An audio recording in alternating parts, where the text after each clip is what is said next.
que o avião explode, tu sobe na serra e que tu se torna consciente pela primeira vez? E consegue É raciocinar? aí que eu tento me colocar dentro do que na aviação a gente chama consciência situacional. É entender tudo que tem ao teu redor, qual é a minha situação no atual momento. Então ali eu sabia, cara, muito louco, tu tem que pensar assim, eu sofri um acidente no meio da Amazônia, eu tô vivo, mas beleza, o que eu tenho aqui? Eu tenho água, tenho comida, e aí eu tenho o curso de sobrevivência na selva, que eu fiz em 2014, né? Uma surpresa dele em 2021. E eu sabia de algumas coisas que eram importantes, como, por exemplo, não beber água nas primeiras 24 horas, porque você não tem tanta água. Eu só tinha 3 garrafinhas dessas de água mineral. Era toda a água potável que eu tinha. Que no desespero o cara pode querer tomar tudo de uma vez, né? Só que você tá hidratado. Você não tem por que tomar água. Assim como os pães que eu tinha 12 pães. Eu comi agora, de noite, naquela noite? Não. Vai sentir fome? Vai. Guardou por 48 horas, né? Que é o... 48 horas assim, é o que eles dizem, seria o ideal você conseguir. Ah, tá. Porque tu não vai morrer de fome em 48 horas. Te garanto. Vai na minha que eu sei que eu tô falando. Eu sei que você não vai morrer, velho. Então teu corpo tá nutrido, entendeu? Então isso são conceitos importantes. Outro conceito importante, tá de dia, mas vai escurecer. E aí você precisa de fogo. E você precisa de abrigo. E aí eu parti pra fazer o meu primeiro abrigo e a minha primeira fogueira. Tem também essa foto aí, que foi a primeira. Ela é bem rudimentar, né? Digamos assim. Foi melhorando ao longo do tempo, né? Foi melhorando. Veio. Não sei se o Caio consegue colocar lá. Tu vai ver uma fogueira. Isso. Essa foi a primeira fogueira no primeiro dia. Tá vendo o que era o meu abrigo? 4 folhas de palmeira, no meio de 2 forquilhas com um negócio. Lá embaixo, tu viu umas coisas brancas, eram tipo minha mochila, algumas coisas. Eu botei algumas folhas no chão pra eu deitar em cima. Fiz essa fogueira com muito custo, utilizando a roupa que tava cheia de óleo diesel. Porque imagina, era inverno amazônico, cara. Tava tudo úmido. Na Amazônia, na época do inverno, lá só tem 2 estações, né? A estação de chuva, que é quente e chove, e tem a estação que é quente e não chove. Só tem essas 2. Então, imagina você ter que fazer fogo num lugar que chove todo dia. Não tem madeira seca. Só tem madeira úmida. Então, pra você conseguir fazer uma madeira pegar fogo, ela tem que secar primeiro. Então, tu precisa já ter algum fogo. E é engraçado, tu vê a água fervendo e saindo de dentro da madeira até ela virar brasa. Tu queimou a tua camiseta, que tava com óleo a diesel. Camiseta, a calça. Eu tirava secando. pedaços. Aham. Eu tirava pedaços, aí eu tentava fazer fogueira. Nem sempre dava. Eu tinha que tirar um outro pedaço, porque era muito molhado. E aí tu ia secando as madeiras com esse fogo da Na verdade, eu tirava primeiro umas madeiras bem pequenas, graveto, depois uns maiores ainda. Acho que lá pra frente já vai. Cara, eu criei um sistema de fazer fogueira. A minha cabeça ela sempre foi muito assim, ela sempre sistematizou muitas coisas, sabe? Eu acho que isso também é muito da aviação, né? A gente sistematiza tudo. E assim, era muito difícil, cara, fazer fogueira. Era um dos maiores desafios. Mas enfim, passei essa primeira noite e aí fui tentar entender tudo, ainda era muito difícil. Essa primeira noite ela é interessante porque eu não lembro quase nada. Porque eu acho que eu tava... A descarga de adrenalina foi tão grande que no momento que eu parei. Bum, apaguei. Acordei algumas vezes no meio da noite e tal. Mas não nada... Enfim. Mas tu conseguiu dormir na primeira noite? Então isso que eu digo, assim, eu não sei se eu dei aquela dormida. Eu dei uma apagada. Sabe? Mas eu acordava várias vezes. Até porque, cara, dá muito medo. Você tá maluco.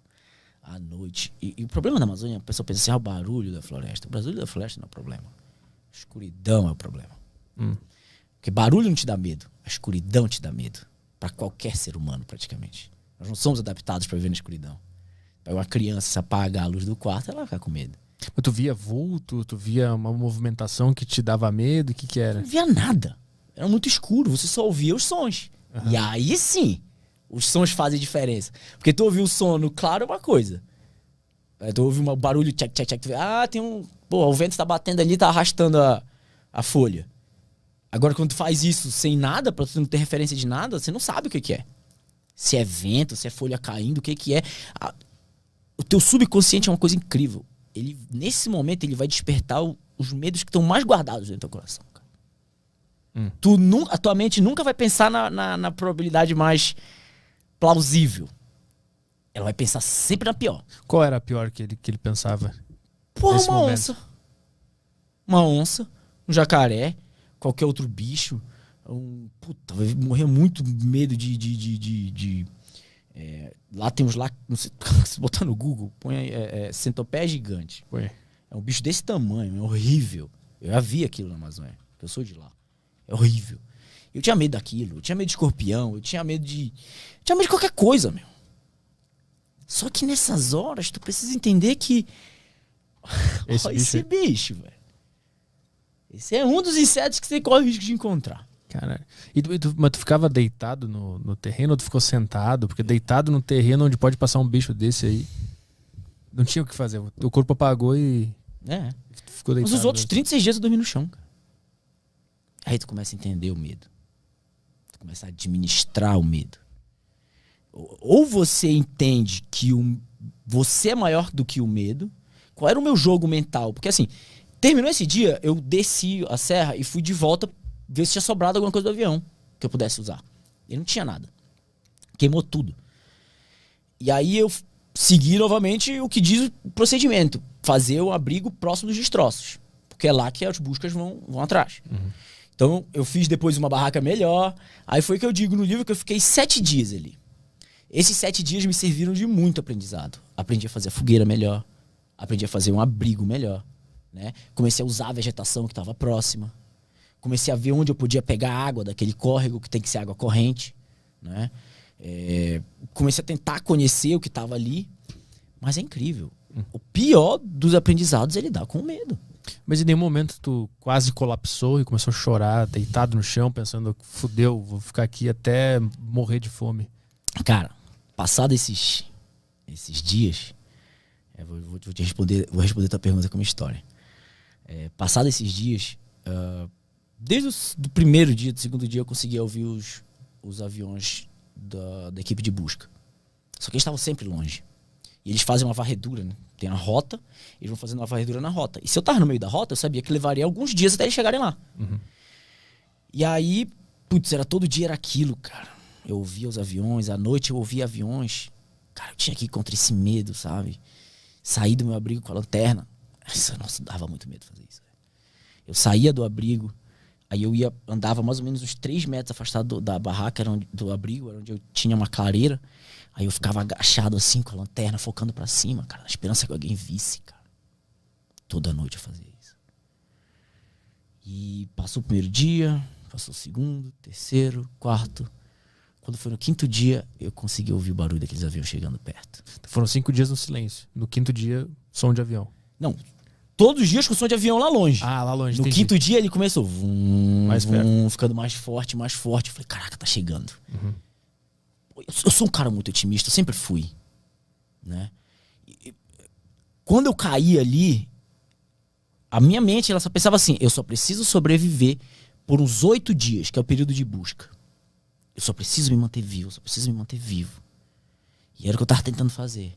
E quando foi no 5º dia, esse cara veio vindo barulho, veio vindo. Isso era umas 10h30 da manhã. Aí eu peguei as sacas, peguei tudo que eu tinha, corri pra clareira, comecei a acenar. Cara, eu vi o avião passar em cima de mim, assim, uns 2.000 pés. Passou um casa da FAB. Aí depois ele veio, passou de novo. E eu acenava. Não dava pra fazer fogueira, tava tudo molhado, era um dia nublado também. Aí ele passou de novo. E foi embora. Minha única esperança de ser resgatado foi embora. Cara, aquilo foi um baque, velho. Para um otimista, tu acabar com a última esperança dele é duro, porque ele não quer abrir mão dessa esperança. E aquilo, acho que existem níveis de desespero. Níveis de desespero. Às vezes a gente pensa que tu tá desesperado, tu sabe se tu tá desesperado mesmo. E aí nessa hora, nesse dia, eu falei assim, não, eles não vão me tirar daqui, eu vou sair. Peguei minhas coisas todas e comecei a caminhar. Comecei a caminhar na direção sul. Né? Falei, não, vou ter que sair daqui no braço. Daí eram umas 2 horas da tarde, né? Imagina, eu fiquei de 10h30 até 2 horas. Porra, cabeça... O que eu vou fazer, cara? Mas tu tinha noção de onde tu tava? Tinha, no espaço tinha. geral? Se você for ver lá, tem um mapazinho, que é também uma tela do celular, que era o aplicativo, O aplicativo de navegação aérea que eu tava usando. Aí, achou. Essa era... O teu celular tava funcionando. Esse é o print screen do meu celular. Olha lá. Tinha 15% de bateria. Tá? Uhum. A ponta da setinha rosa é pra onde eu tava apontando o celular. Por isso que não tá exatamente pro norte, tá? Que essa linha que passa de cima a baixo tá apontando pro norte. Uhum.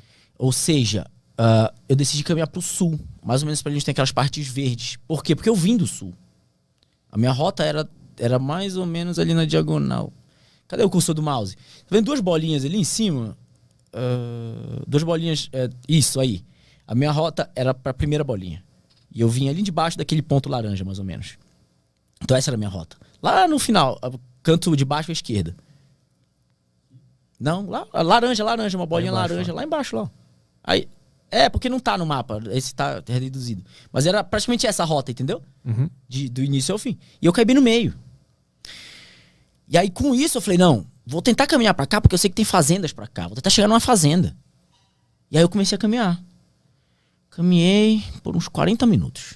E aí eu tava numa área de muita água. O terreno era instável, muita folha. E era uma área de vale. Eu ainda ia passar por muitas dessas. Só que eu não conhecia direito. E é um lugar horrível de caminhar, cara. É úmido, tudo dentro tá podre, tem muitos insetos, é difícil, porque o terreno é instável, e eu tinha que ir batendo pra ir passar.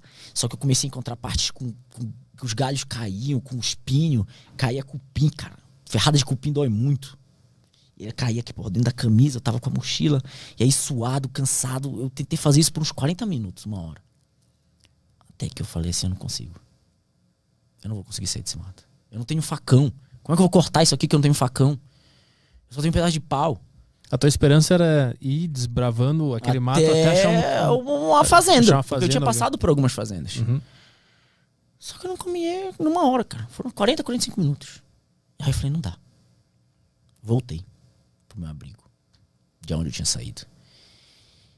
E essa volta eu costumo resumir como o pior sentimento de derrota que eu já senti na minha vida. E eu já tomei muita canelada, bicho.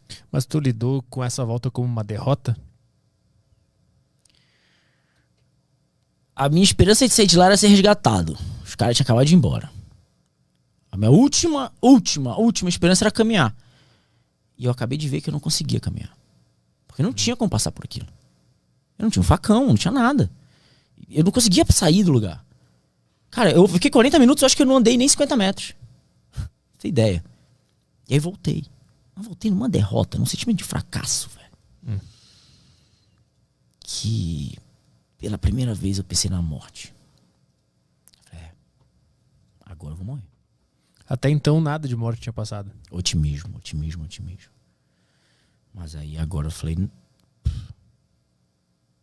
A derrota era pra floresta. O fracasso era diante da situação, cara. Imagina, eu não podia fazer mais nada naquele momento. Eu queria tentar me manter vivo? Até quando? Os caras passaram em cima de mim e não me viram. Se eu for morrer aqui, quanto tempo eu vou levar pra morrer? De fome? Já viu alguém fazendo greve de fome? Os caras levam semanas pra morrer. Era o que aconteceu comigo, cara. Eu ia levar semanas pra morrer. E aquilo ficou martelando na minha cabeça. E aí eu tenho... Hoje eu digo coisa de... Vai fazer 7 meses que eu fui resgatado.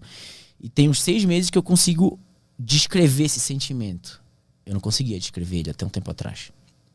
Eu procurava uma palavra para esse sentimento. Mas não tem essa palavra em português. Tem essa palavra em inglês. É hopeless. Hopeless. Você põe less pra tirar as coisas, né? E hope é esperança. Então é a ausência de esperança. Zero. E quando teu coração ele não tem mais esperança nenhuma, a esperança é a última que morre, tu é tomado de todos os sentimentos ruins que tu pode imaginar na tua vida. Todas as tuas inseguranças, tudo começa a tomar conta, teu peito pesa, dói. Tudo se comprime a um ponto só, como se fosse realmente um buraco negro que te arrasta pra dentro dele. E que tipo de sentimento ruim? Tu lembra de coisas da vida ou são o sentimento puro, só ele, sem a lembrança junto? É, cara. É só o sentimento puro. Já teve depressão? Uhum. Depressão, ela vem, ela pesa aqui dentro, tal. Até um ponto que ela dói tanto que tu quer morrer, cara. Só quer que pare de doer. Foi o que eu fiz. Eu falei... Eu não conversava com Deus, mas eu cheguei e disse, Deus, se é pra eu morrer desse jeito, cara, manda um animal. Manda uma onça. Eu não vou fazer nada. Eu até pensava, bicho, a onça, se ela vier, ela vai me rasgar aqui, eu tenho que aguentar a dor, ela vai vir depois, ou vai me morder minha cabeça, ou minha barriga, e eu vou ter que até eu morrer. Cara, eu abandonei a minha vida. Eu não queria mais viver. Eu só queria parar de sentir aquilo. Porque doía demais. Derrota. Medo. Que mais? Tudo que de ruim eu conseguia sentir assim. E aí naquela hora, foi a hora que eu peguei meu celular e resolvi gravar o vídeo de despedida pra minha família. Esse era o sentimento que eu tava sentindo quando eu gravei aquele vídeo. E eu falei pra cada um da minha família o quanto eu amava eles. Que eu não sei quando eu ia encontrar aquele avião, mas eu ia tentar me manter vivo. E aí eu comecei a me emocionar e desliguei. A partir desse momento, tu achou que tu estava entrando na última fase de toda essa história, que era, a partir daqui começa a minha morte. Eu só vou esperar a morte chegar. Esse é o lance. Isso. E aí, no meio desse turbilhão de sentimentos, eu tinha gravado esse vídeo pra minha família, né? E... Cara, eu tava sozinho já, 5 dias no mato. E tendo que suportar isso. E aí eu comecei a lembrar da minha família. E aí eu comecei... Eu lembro o pensamento exato. Eu pensei assim, cara, eu nunca mais vou dar um abraço na minha mãe, velho.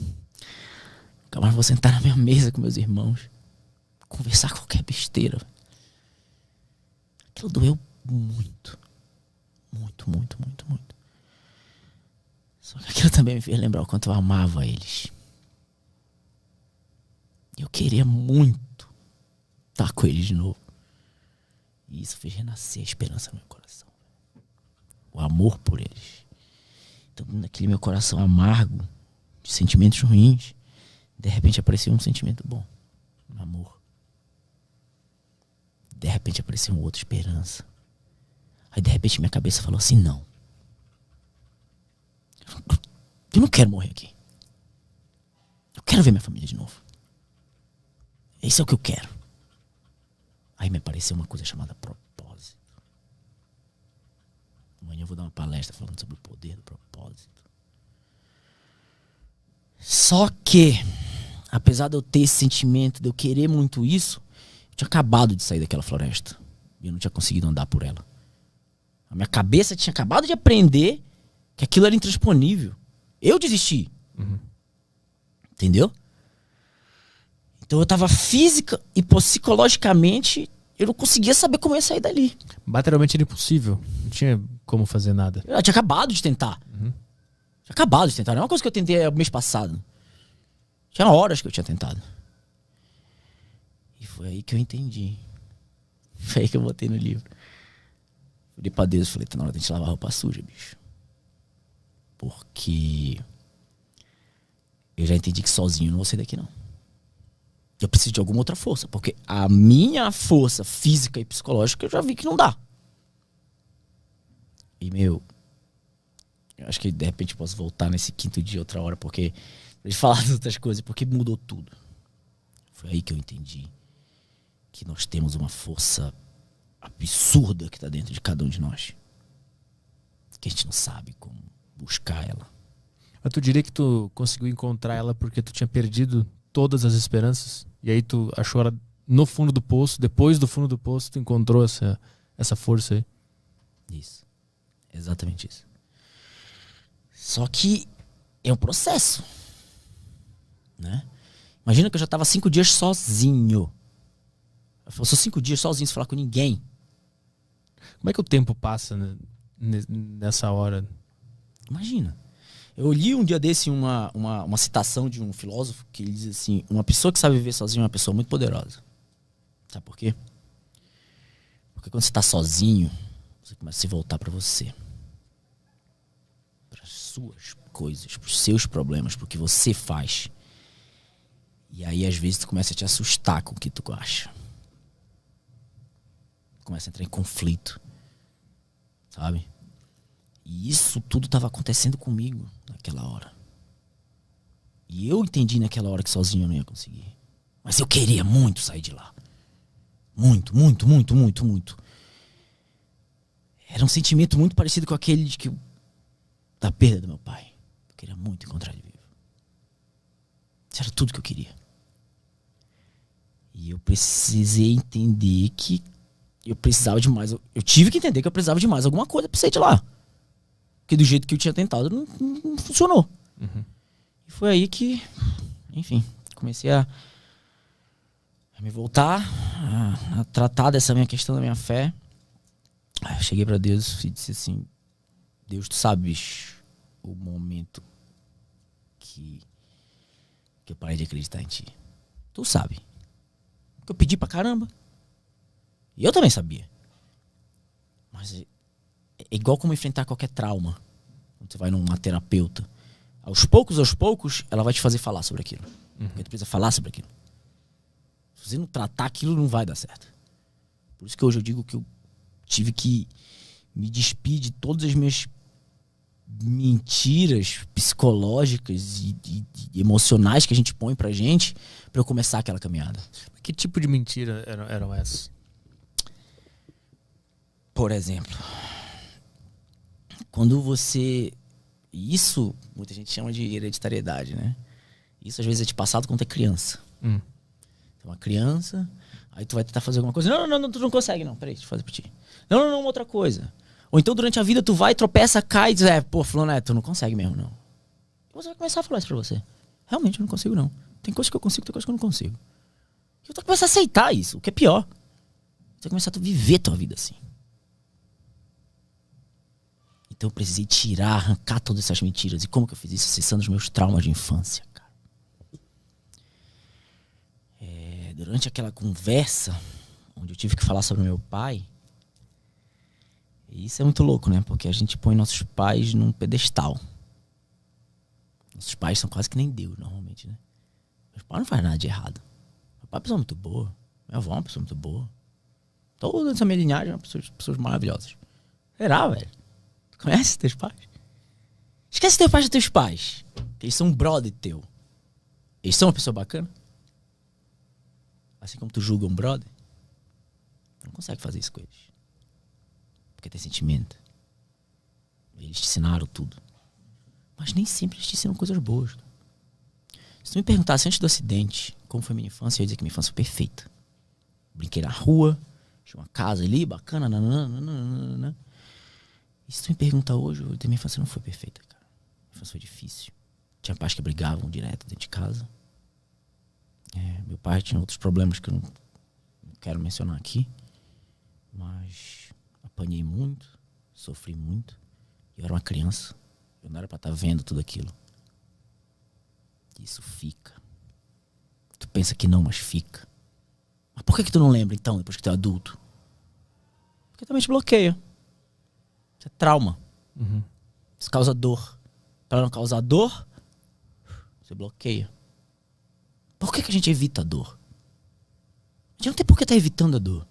Quando a gente entende o que é inteligência emocional, você entende que ou você confronta a dor pra curar aquilo, ou você nunca vai ter coragem de superar ela. Nunca. Porque dói. E aí você foge. Não, é o contrário. Ou você resolve aquilo, ou você não vai conseguir. E naquela hora, por não ter nenhuma distração, tu teve que encarar tudo isso. Não tinha ninguém. Quando a gente tá sozinho, a gente lidar com você, cara. Tu não tem ninguém pra tu culpar pelas besteiras que tu fez na vida. Tu começa a lembrar de algumas coisas, sabe? E aí tu... não, foi porque fulano fez alguma coisa e aí por isso que não deu certo. Será? Cara, pensa de novo. Tira o sentimento da coisa. Dá pra ter feito mais? Dá pra ter buscado mais? Será que a culpa não foi tua? E eu te garanto que quanto mais tu fuçar, mais tu vai ver que a culpa é tua. Porque no fim das contas, fazer o certo ou fazer o errado é sempre uma decisão tua. Agora, a gente acaba sendo induzido pelas coisas que a gente aprende desde criança na vida a tomar a decisão errada várias vezes. Então eu tive que tratar um bocado de trauma de infância, junto com essa minha reconexão com Deus. Isso tudo aconteceu ao mesmo tempo, cara. Muito louco, assim, sabe? Até hoje, às vezes, eu digo assim, foi um tratamento de choque. Choque mesmo. E esse era só o início do tratamento. Porque ainda tinha uma caminhada de 28 dias pela frente. E eu não tinha a mínima ideia. Aquele pedaço que me fez desistir, eu passei por pedaços muito piores, cara. Muito piores.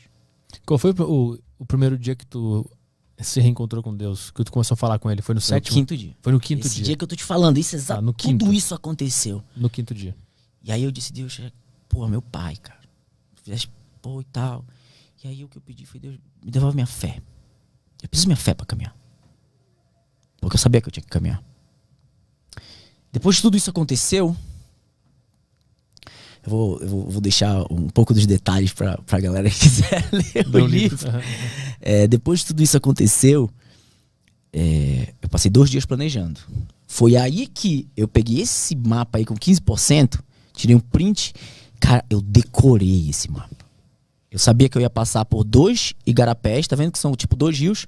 Se eu fosse pro leste, o leste seria ir pra direita ali, de onde tá a parte rosa, tudo pra direita. Tá vendo que tem 3 círculozinhos lilás?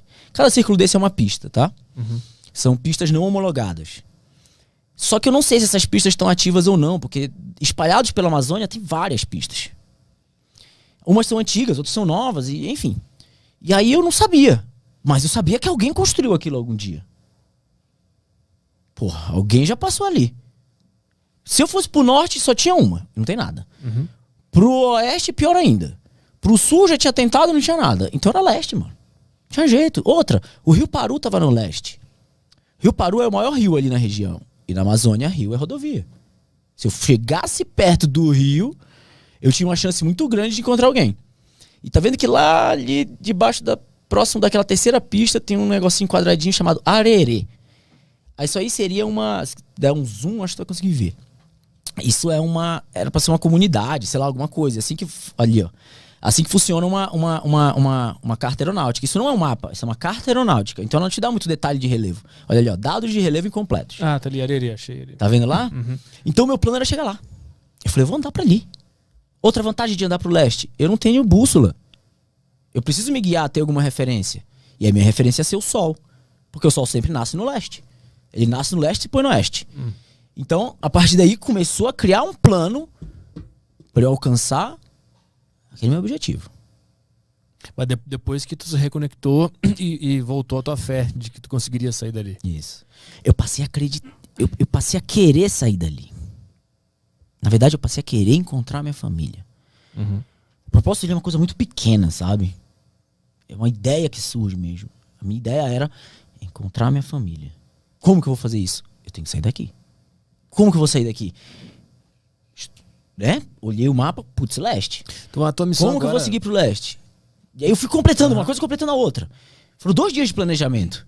Eu comecei a caminhar na manhã do 8º dia. A tua missão agora não era nem mais sobreviver, era ver tua família. Esse era o teu principal objetivo. Não era sobreviver. Era ver a família. Isso é muito louco. Porque eu não sabia se eu ia estar vivo no outro dia ou não, cara. Pra continuar caminhando. Eu não sabia. Ninguém podia dar certeza pra mim disso. Tá entendendo? Então eu entendi que eu tinha que caminhar. E que se eu ficasse caminhando... E isso é muito louco, porque... Quando eu comecei a caminhar no 8º dia pro leste, eu já tinha voltado uma vez, né? Eu falei assim, eu vou dar esse passo pra cá. E desse passo em diante, enquanto eu tiver ar no meu pulmão, enquanto eu tiver alguma energia, eu vou caminhar pro leste. Se eu vou morrer tentando, eu vou morrer tentando. Mas eu não vou deixar de tentar. Não vou deixar de lutar. Esse é o poder do propósito, cara. Não importa o que vai acontecer. Tu vai continuar